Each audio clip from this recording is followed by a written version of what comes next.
somente pela graça.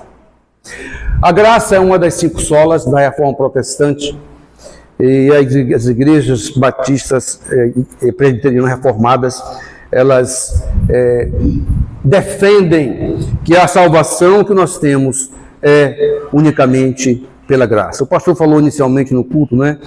Já a definição de graça. E vocês devem saber isso, né? Que graça é um favor imerecido, né? É um favor que nós não merecemos, mas que Deus nos dá gratuitamente pela sua graça e o seu amor. A graça de Deus é um presente divino e que Ele nos concede, que Ele nos dá, não porque nós merecemos ou não porque Ele viria no futuro que nós iríamos nos converter, então nos salvou.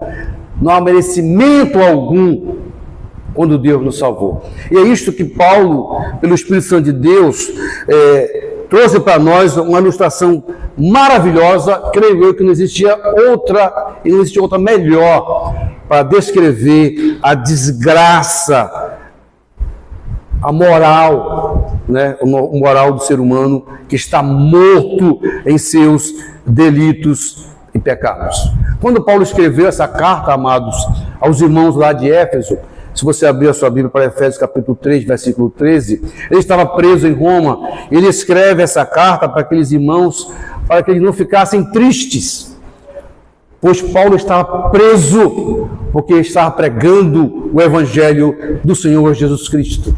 E a causa de estar preso, ele conforta os amados irmãos de Éfeso, que era para a glória deles, porque Paulo foi um evangelista, um pregador aos gentios.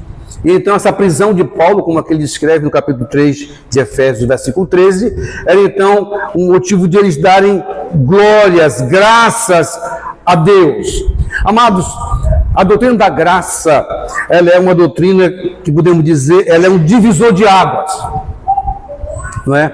As igrejas reformadas defendem que a salvação é unicamente pela graça. Nós sabemos que há igrejas, o catolicismo romano pelo menos, ele ensina assim, a igreja católica romana, que a salvação é obras, fé mais obras. Mas a Bíblia aqui, claramente para nós, eu vou me deter aqui, mas podíamos dar uma passeada pelo Novo Testamento e provar aos irmãos que isso é um erro, é um engodo, pois a Bíblia descreve claramente para nós que a salvação é unicamente pela graça. Heber Campos Júnior disse uma frase que eu gostei muito. Ele disse que se o homem contribuísse para a sua salvação de uma forma mínima possível, digamos que o homem contribuísse para a sua salvação 0,000000001%, então Deus dependeria para salvar o homem que ele desse a sua contribuição de 0,00001%. Então, logicamente, que Deus dependeria do homem para salvá-lo, pois a sua contribuição é 0,00001%. Então, Deus seria limitado. E glória a Deus, irmãos, porque a salvação é pela graça. Essa é uma doutrina defendida por Lutero e outros reformadores seguindo ele desde o século XVI. Sabemos que Lutero, então, foi um homem piedoso, que lutou muito para a sua salvação, fazia, então, penitências, e então observou que isso não trazia paz para ele. Não trazia paz, até que ele foi em Romanos capítulo 1, e ele lá descobriu realmente que a salvação é pela graça. E em Romanos 1,16 ele se converte ao Senhor Jesus Cristo, lendo as Escrituras Sagradas. Eu queria distribuir esse texto com os amados em 3 partes. A primeira parte está no versículos 1 a 3, onde Paulo descreve a desgraça, a situação degradante do homem. Vejamos então o que ele fala. Ele começa dizendo com os irmãos, para nós lemos para vocês agora há pouco, ele começa escrevendo o seguinte: vocês estavam mortos. Veja, irmãos, nós sabemos que é uma pessoa morta. Eu creio que cada um de vocês aqui já foram para um funeral e viram lá alguém dentro do caixão. E eu pergunto aos amados, aquela pessoa no caixão, ela consegue ver? Uma pessoa no caixão morta, ela vê? Uma pessoa no caixão morta, ela tem sentimentos? Uma pessoa no caixão morta, ela pode andar? Não! Porque ela está morta. Ela não faz nada. Inclusive, para ser enterrada, tem que outros levarem e fazerem um buraco e enterrá-la. Porque ela está morta, ela não tem sentimento, ela não ouve, ela não faz nada. Essa situação, exatamente que Paulo descreve pelo Espírito Santo de Deus aqui, irmãos, é a situação do homem desde a queda de Adão e Eva. Desde a queda de Adão e Eva, os nossos pais tornaram-se mortais. E o que nós cremos é que quando Adão comeu daquele fruto, ele passou a ser mortal, porque Deus disse assim: no dia que vocês comerem, certamente, e lá o hebraico é bem incisivo, não há nenhuma sombra de dúvida que vocês morrerão. E naquele momento que nossos pais comeram daquele fruto, Adão, como sendo cabeça federal, ele então passou a ser mortal. Mas eu pergunto, ele morreu? Não, fisicamente ele continuou vivo. Mas espiritualmente, naquele momento, nossos pais morreram espiritualmente. Então, quando Paulo escreve aqui aos Efésios, e quando ele diz que nós estávamos mortos, não quer dizer que estávamos mortos fisicamente, mas sim espiritualmente. Então, podemos dizer o seguinte, irmão, sem medo algum de errarmos: todo homem e mulher que não são eleitos, que não são salvos na pessoa de Jesus Cristo, eles estão mortos espiritualmente. A gente pode dizer, então, que eles estão mortos vivos.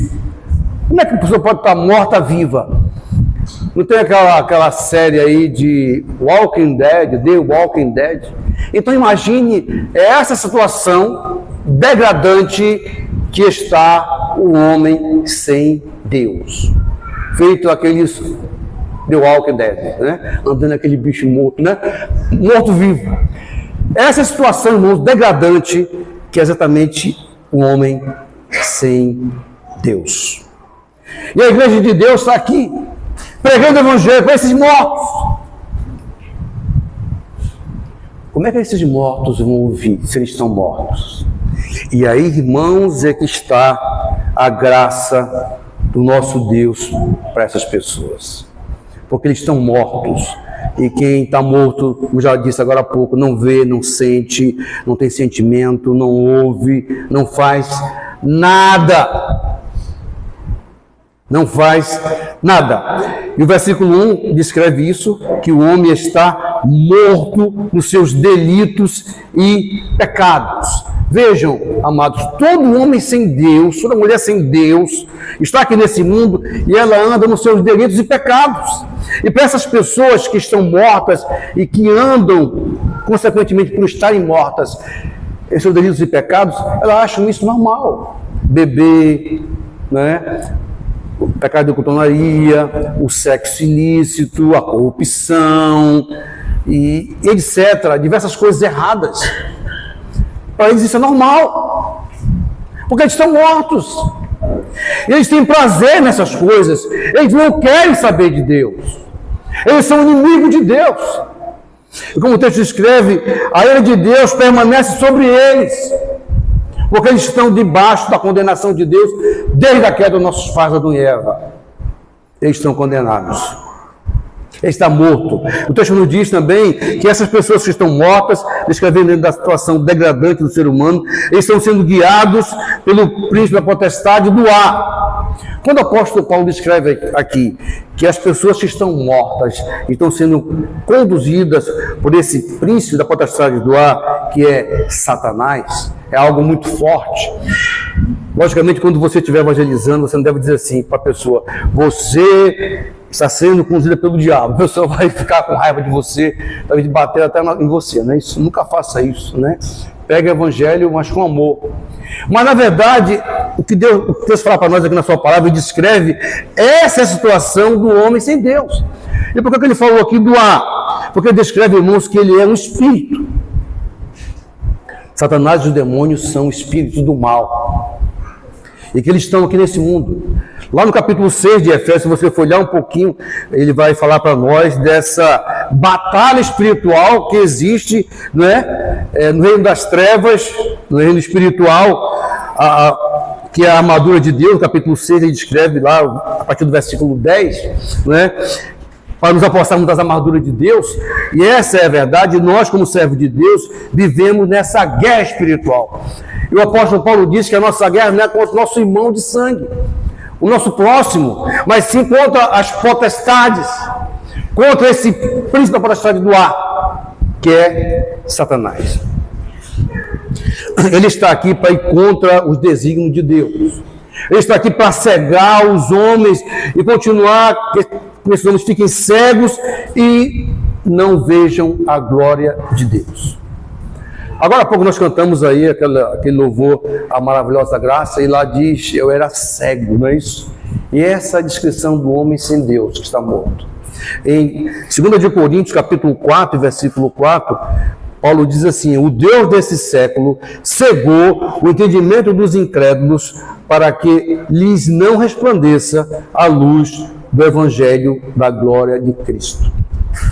Então esse homem morto, ele está sendo ludibriado, enganado pelo Deus desse século, por esse príncipe da potestade do ar. E vale ressaltar, irmãos, que esses poderes do mal, esses príncipes da potestade do ar, e lá em Efésios 5, ele fala de potestades, né, dos demônios. O próprio Cristo defrontou com esses demônios no seu ministério. Os apóstolos, em Atos dos Apóstolos, defrontaram também com esses espíritos, onde eles possuíam as pessoas. Essa é a verdade. Esses espíritos do mal são espíritos. Eles não são corpóreos. Eles são invisíveis. Então, eles podem possuir uma pessoa? Podem. E se você não crê nisso, então você não deve crer na Bíblia. Porque existe sim possessão demoníaca. Há pessoas que são possuídas pelo inimigo. Cristo deparou-se com isso, os apóstolos, e nós também, nossos dias, o diabo também, algumas vezes, eles conseguem se apossar da pessoa, do seu corpo, além de cegar as pessoas. O texto também diz, irmãos, voltando para o texto, que essas pessoas que estão mortas, eles são filhos da desobediência.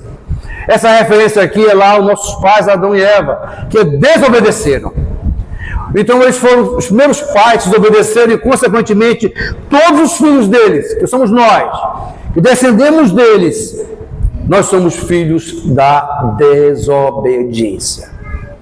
Então, desde que nossos pais desobedeceram, irmãos, eles tornaram-se mortos espiritualmente, tornaram-se então um Walking Dead, estão mortos, como muitos por aí já nascem mortos. Os nossos filhos já nascem mortos. Incrível isso. Ah, mas a criança é inocente. Quem falou que a criança é inocente, né? A criança nasce pecadora. Nós pais estamos aqui, sabemos disso.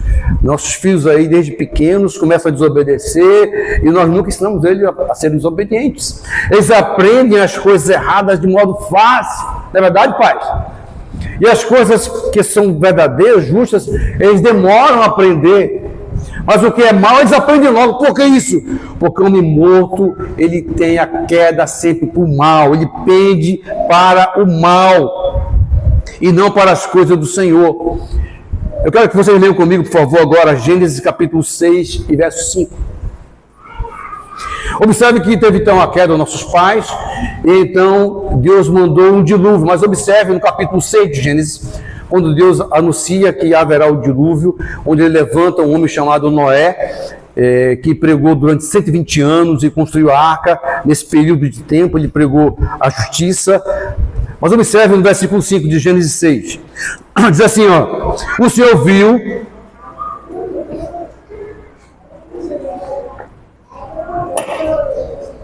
Gênesis 5, o Senhor viu que a perversidade do homem tinha aumentado na terra, e que toda a inclinação dos pensamentos do seu coração era sempre e somente para o mal. Eu pergunto a vocês, irmãos, esses homens aqui lá de Gênesis 6, são diferentes de hoje?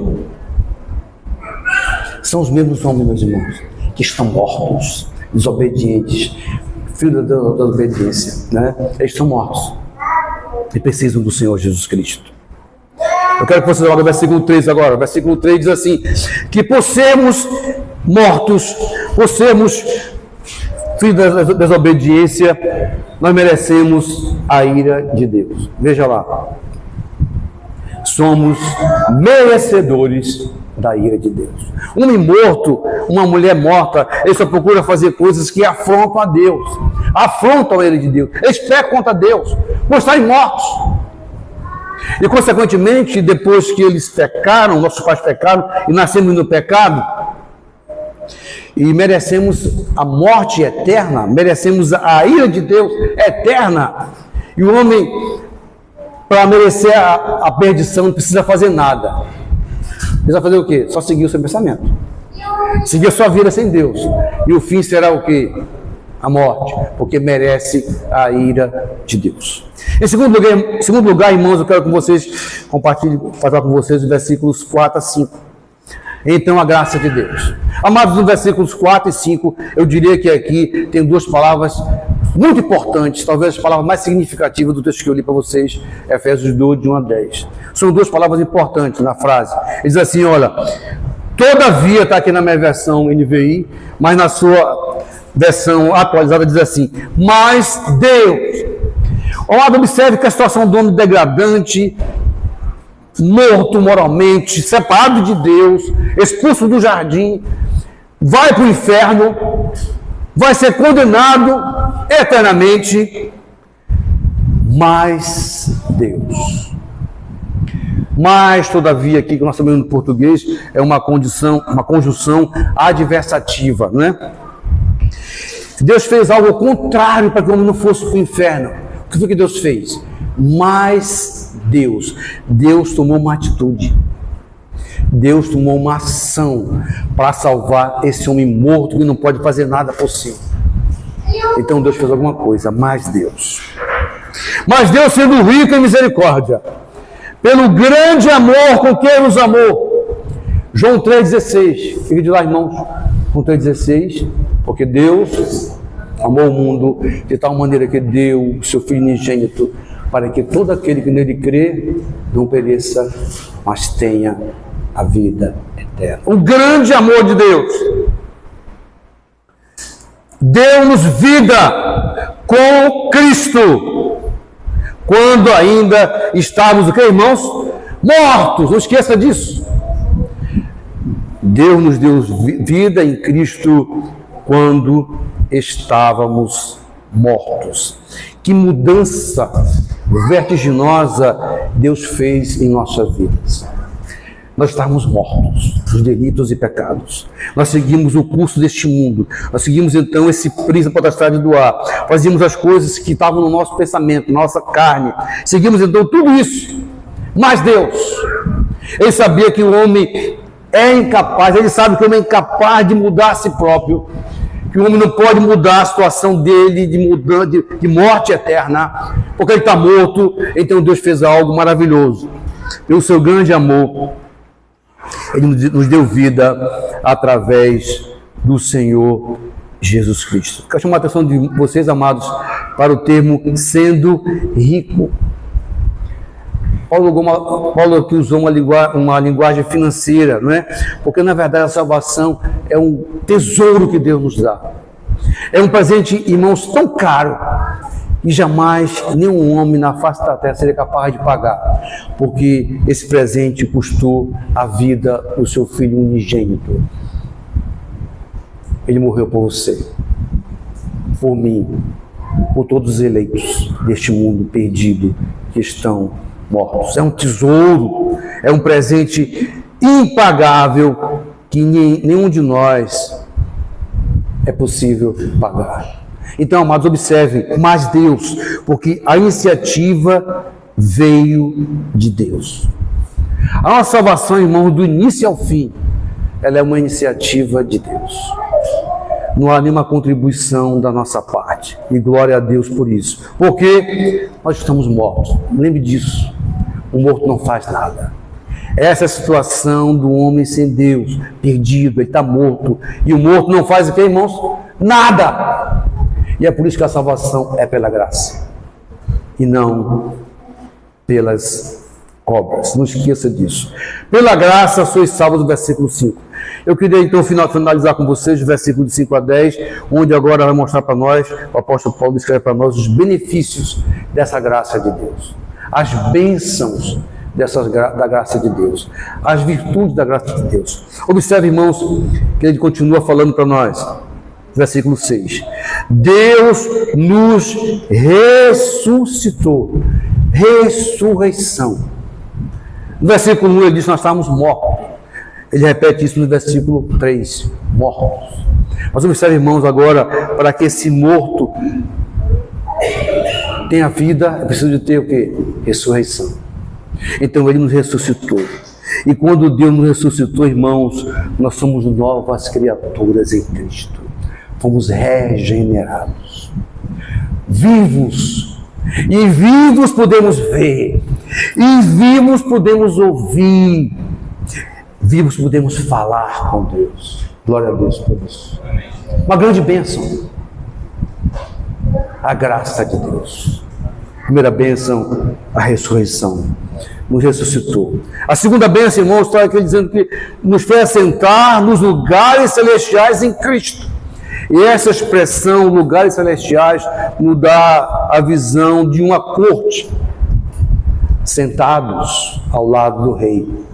Privilégio, honra, mas eu pergunto, como é que alguém que está morto, que não pode fazer nada por si, pode agora se assentar nos lugares celestiais?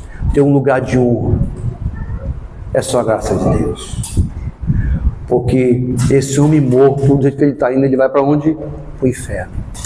Condenação eterna. Mas veja que Deus foi lá e ressuscitou esse homem. E não só isso, colocou esse homem assentado nos lugares celestiais. Veja, irmãos, que eu quero chamar a sua atenção para o verbo no presente. E nos fez assentar. Os crentes em Cristo, eles estão aqui na terra, mas o nosso lugar não é este. Aqui na terra é o nosso lar temporário, porque há um lar eterno a nos esperar ao lado do nosso Deus, nos lugares celestiais em Cristo. É um privilégio para nós, como servo de Deus. Mas não esqueça que aqui na terra você não deve fincar suas raízes. As nossas raízes estão nos céus, lugares celestiais. Aqui é temporário, irmãos. Aqui é breve, como diz Salmo 90. Chegando a 80 anos é canseiro e enfado. Mas há uma eternidade. E eu pergunto a você, que é um servo de Deus, que é uma serva do Senhor, onde estão as suas raízes? Aqui nessa terra, nos bens dessa terra, nas coisas dessa terra, que ficarão tudo aqui, ou lá nos céus? Nós somos cidadãos dos céus. Já estamos assentados nos lugares celestiais em Cristo. E quando nós morrermos, a morte não nos separa, como diz Romano, não nos separa do Senhor. A morte nos leva para o Senhor. E haverá uma eternidade com o Senhor. Mas isso tudo é privilégio, irmãos. Bênçãos da graça de Deus sobre nós. E segundo, a terceira bênção que Ele nos dá, irmãos, é a fé. Ele diz que pela graça sois salvos mediante a fé. E observe que ele diz um pronome demonstrativo. Isto, o pronome demonstrativo, o nome já diz, ele demonstra alguma coisa. Demonstra o quê? Isto, voltando um pouquinho, a fé é a fé. Somos salvos mediante a fé. Isto é o quê? A fé. Não vem de nós. Então até a fé, nesse homem que está morto aí, não é dele. É um benefício de Deus. É um presente de Deus, é uma dádiva de Deus. Pessoa que está morto. Lembre-se, o morto não vê, não sente, não raciocina, ele está morto. Essa fé que Deus dá, então, para o homem que está morto. Então, logo a salvação não é por obras, ele diz assim, para que ninguém se glorie, porque, irmãos, imagine, a glória é só dada para Deus. E se o homem pode contribuir com a salvação, também vai ter uma glória. Não é verdade? Então Deus dividiu um pouco da glória dele com esse homem que contribuiu com a salvação dele. Deus ia dizer assim, parabéns, meu filho, você conseguiu a salvação. E Deus então dividiria uma glória para esse homem, ou essa mulher. Mas Ele não fará isso, porque a salvação não é por obras, para que ninguém se glorie. O texto é bem claro para nós. A outra bênção, irmãos, e a última bênção, é que Deus também nos salvou para as boas obras. Então, até as boas obras também Deus preparou para nós. Olha o texto, versículo 6. Deus nos ressuscitou com Cristo e com Ele nos fez assentar nos lugares celestiais, a segunda bênção, para mostrar nos séculos que hão por vir a incomparável riqueza da sua graça, demonstrar a sua bondade para conosco em Cristo. Pois vocês são salvos pela graça, por meio da fé. E isso não vem de vocês, é dom de Deus, não por obras, para que ninguém se glorie. Versículo 10. Porque somos criação de Deus, realizada em Cristo Jesus, para fazermos boas obras, as quais Deus preparou. Observe o texto. Então, até as boas obras são bênçãos, são. Mas observe que as boas obras Deus preparou já de antemão para você e eu fazermos. Então, logo, quando você e eu fazemos boas obras, a gente não deve então se gloriar. Eu fazendo boas obras. Meu irmão e minha irmã, é o seu dever, é o meu dever fazermos o bem. Não há glória nisso, não. E fazemos o bem, lembra o texto está dizendo, Deus planejou já de antemão, antes, para você é bênção. Então fazer as boas obras são bênçãos de Deus planejadas por Ele, para você e eu executarmos. E quando nós não fazemos isso, vamos estar indo contra o próprio Deus. Lembre-se, meus amados irmãos, que as boas obras, elas não salvam, mas as boas obras, elas evidenciam a nossa salvação. As boas obras são um resultado direto de que nós somos salvos em Cristo. Mas eu queria voltar um pouquinho e dizer o que o texto fala aqui, para mostrar nos séculos vindouros. Irmãos, a nossa salvação um dia será clara para nós. Nos séculos vindouros, Deus mostrará para nós o propósito real da nossa salvação.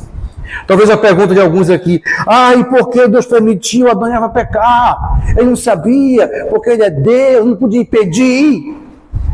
Mas naquele dia, lá na sua glória, os séculos vindouros, Ele vai declarar o grande amor dele para conosco, a sua graça. E aí nós iremos louvá-lo, engrandecê-lo. Amados, quando eu olho para o Apocalipse, eu vejo os anciãos colocando as coroas diante do Senhor. A Bíblia diz que esses 24 anciãos receberão coroas por alguma dádiva que eles fizeram para com o Senhor. O texto nos diz que eles apresentarão essas coroas aos pés do próprio Deus. Então, o que nós fizemos aqui na terra de boas obras, naquele dia, nós iremos entregar essas boas obras aos pés do Senhor, porque só Ele, somente Ele, toda a honra e toda a glória. Que Ele nos abençoe nessa noite e possa realmente fazer com que nós cresçamos na sua graça. Concluindo, irmãos, eu queria fazer algumas aplicações para nós nessa noite. Amados, não importa o nosso passado, por estarmos mortos no delito e pecado, fazemos uma bocado de coisas erradas no passado contra Deus, mas observe que Deus nos ressuscitou. Então esqueça o passado, porque Deus já não lembra mais do seu passado. Você é uma nova criatura. Ele tirou você daquele caixão de morte, colocou você em pé. E aqui você vive neste mundo para fazer as boas obras. E eu quero dizer a vocês, amados irmãos de Maragogi, uma grande obra de Deus que Ele espera da sua igreja é que ela pregue o Evangelho de Deus para esses mortos, para esses moribundos que estão aí andando. Porque entre esses moribundos, Deus eleito escolheu alguns. Você e eu não sabemos. Dentre esses moribundos que estão andando por Maragogi ou fora de Maragogi, quantos realmente são eleitos. Mas cabe a nós, como servos de Deus e servos do Senhor, anunciarmos o reino de Deus para esses mortos. Aí talvez você me diga, mas pastor, como é que esse morto no caixão vai ouvir? Aí é só Deus. Porque não é você e eu que salvamos as pessoas, é o Espírito Santo. Cabe a você, a mim, a nós, fazermos boas obras, pregarmos. A maior boa obra aqui na face da terra é pregar o Evangelho. É anunciar o Evangelho de Deus a esses moribundos, perdidos, porque entre eles, como eu acabei de dizer, aos eleitos. E Deus quer nos usar para levar o seu Evangelho a esses mortos, para que eles revivam como você e eu revivemos e estamos aqui vivos para anunciar as boas novas do Evangelho do Senhor Jesus. Lembremos, meus irmãos, que Deus nos salvou, não foi só para a gente ficar aqui na igreja, cantarmos louvores maravilhosos e ir embora. O que você faz na semana? Você fala de Deus, você vive Deus. Lembra que você ressuscitou para fazer boas obras, de anunciar o Evangelho de Jesus. Quando nós estamos aqui na terra fazendo boas obras, meus irmãos, nós estamos anunciando o Evangelho de Deus. Quando fazemos aqui boas obras nesse mundo moribundo, perdido, de trevas, nós estamos vivendo o reino de Deus nesse mundo de trevas. Esse reino que é invisível, mas é um reino real. E quando nós vivemos para o Senhor, nós estamos fazendo esse reino visível. Que o Senhor nos abençoe, irmãos. Amém? Vamos orar. Obrigado, Santo Deus, pela Tua palavra que foi entregue nessa noite. Nós te agradecemos, Senhor, pela nossa salvação, por sabermos, como Paulo escreve aqui em Efésios capítulo 2, nós estávamos mortos, nossos delitos e pecados, cegos, escravos, nus, sem Deus, sem esperança. E o Senhor nos reviveu, nos deu vida. E hoje, como novas criaturas, novos homens, novas mulheres, nós temos um relacionamento contigo, Senhor. Nós te ouvimos, Senhor. Nós temos comunhão contigo, Senhor, pela palavra, pela oração, Senhor. Ó Deus, nos tire a preguiça, nos tire, Senhor Deus, a lerdeza espiritual, nos tire, Senhor Deus, a falta de amor pelos perdidos, Senhor, porque o Senhor nos resgatou para anunciarmos, fazermos boas obras, porque o Senhor já preparou de antemão para que nós andássemos nelas, para que nós executássemos elas. E nos perdoe, Deus, como servo de Deus, ressuscitados, por estarmos negligentes, Senhor, em anunciarmos o Teu Evangelho a esses mortos no delírio de seus pecados. Tenha misericórdia de nós. É a nossa oração, Pai, no nome de Jesus. Amém.